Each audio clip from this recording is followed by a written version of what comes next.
Celebramos en este día, en este sábado, después de la celebración de ayer del Sagrado Corazón de Jesús, la memoria del Inmaculado Corazón de la Santísima Virgen María, obviamente asociada de manera inseparable al misterio de Jesucristo, al misterio del amor de Dios revelado en la carne del Verbo.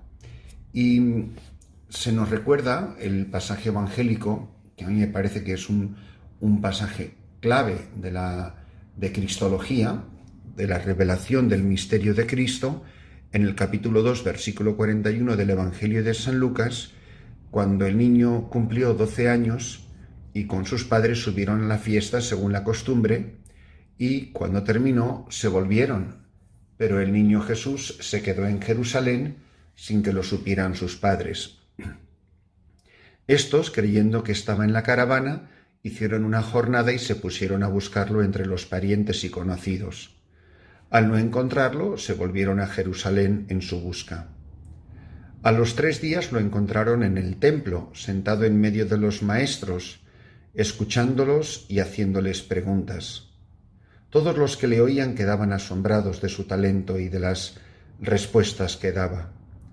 Al verlo se quedaron atónitos y le dijo su madre: «Hijo, ¿por qué nos has tratado así? Mira que tu padre y yo te buscábamos angustiados». Él les contestó: «¿Por qué me buscabais? ¿No sabíais que debía estar en la casa de mi padre?». Pero ellos no comprendieron lo que quería decir. Él bajó con ellos a Nazaret y siguió bajo su autoridad.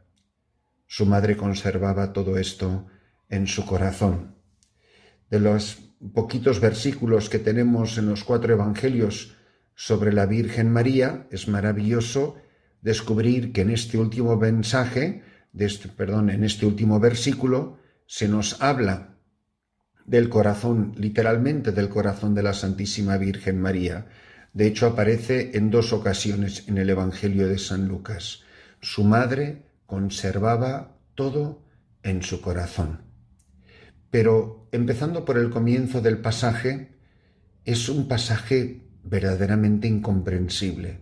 Me atrevo a decir que tuvo que ser verdad, porque es que no tiene sentido que nadie se hubiese inventado esta escena en la vida de nuestro Señor Jesucristo, donde, me atrevo a decir muy inapropiadamente, todo el mundo queda fatal.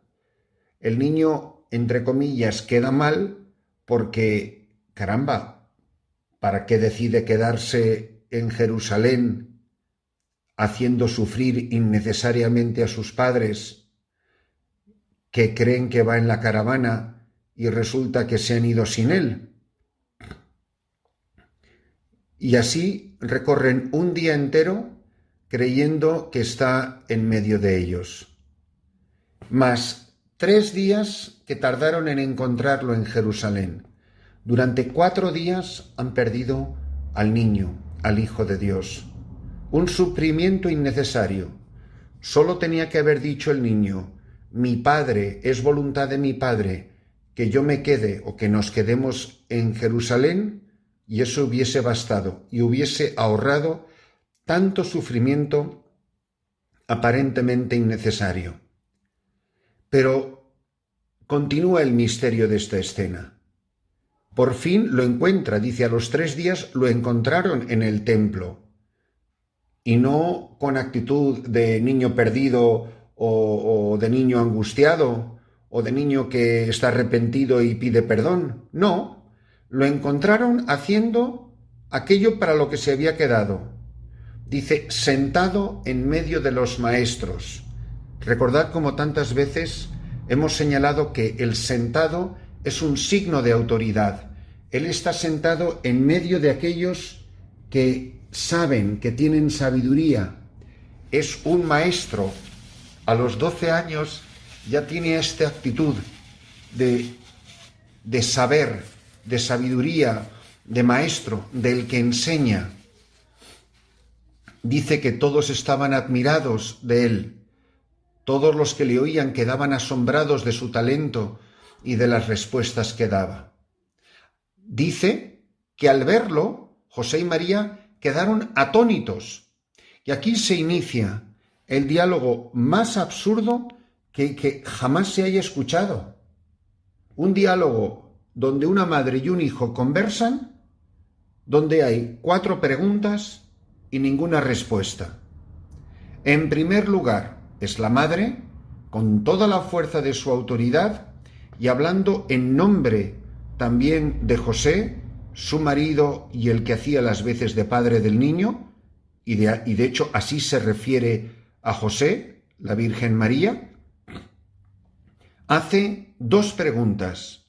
Hijo, ¿por qué nos has tratado así? Mirad, María es portavoz de toda la humanidad, es portadora de una voz, de una inquietud que está dentro del corazón de cada persona. ¿Por qué Dios me ha tratado así?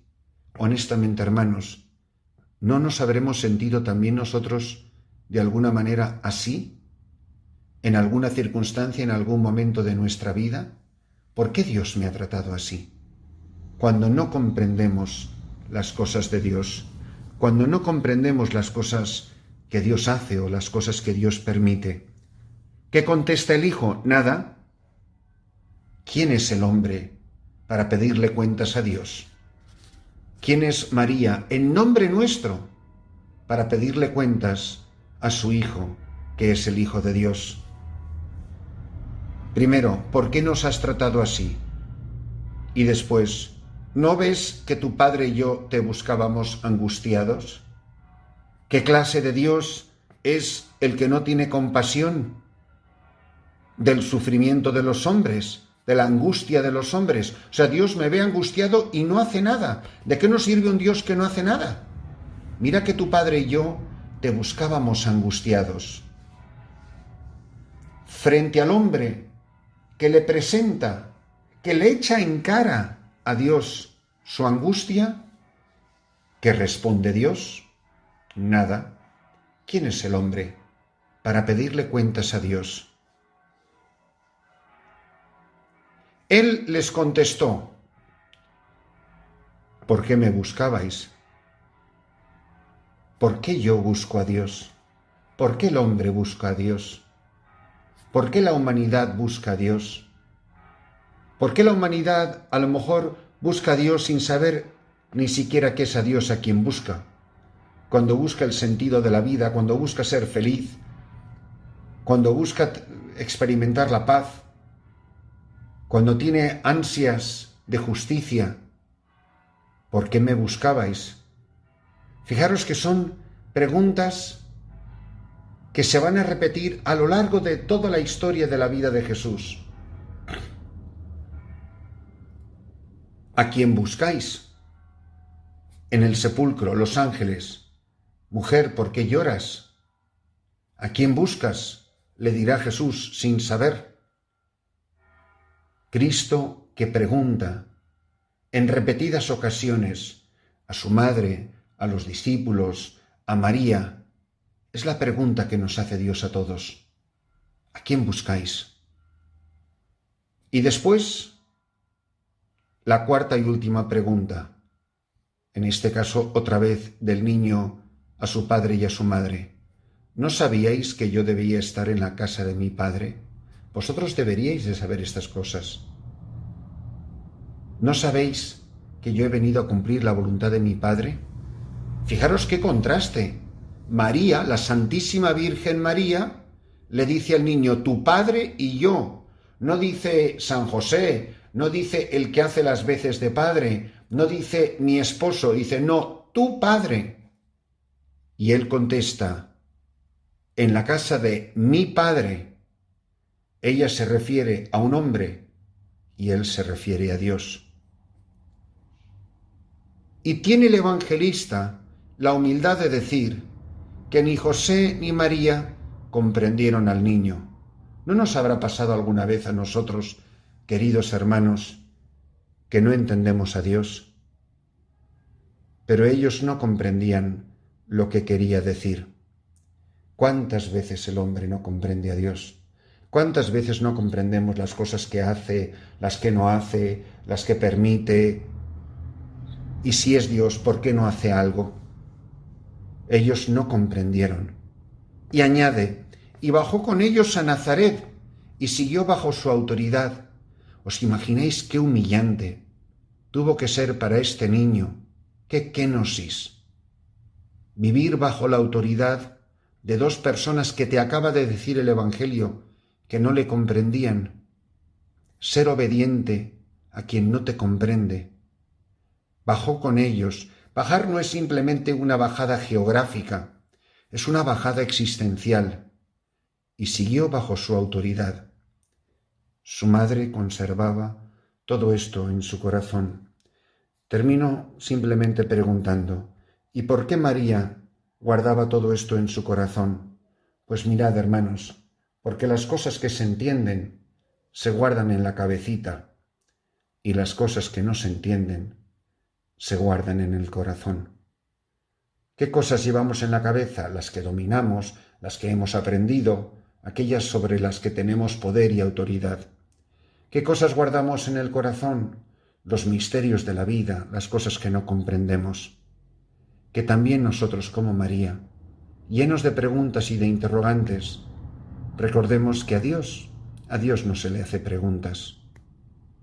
Nosotros, como el niño, que vivamos bajo la autoridad de tan santos padres José y María, de nuestra bendita Madre, pero que sobre todo, como ella, guardemos todas estas cosas en nuestro corazón.